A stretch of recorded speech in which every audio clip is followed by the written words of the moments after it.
Hello, now we'll be seeing a special hash things. I mean, last videos you have seen a special default variable or a special array. Now we will be seeing a special hash, right?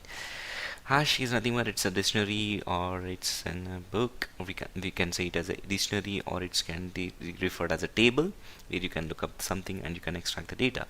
Now we will see if we have any special hash. Yes, we have a special hash that is called as a env, and it is called as an environment. Contains the environment variable that your script has an access to it.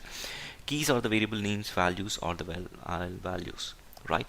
So let me show you a sample program. So how do we use it? So I have written some program to understand what is environment.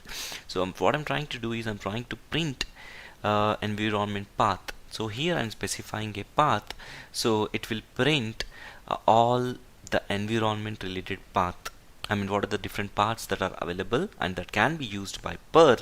I'm trying to print that one. So let me execute this by this env v.pl. See, so you can see there are different things that can be used.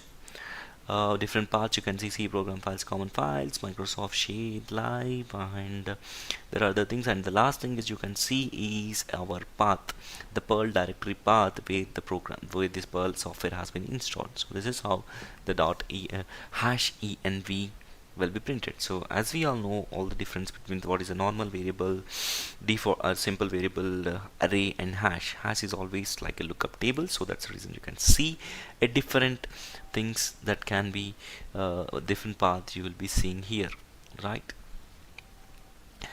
Colon C build stuff. Okay, so thank you for watching this video.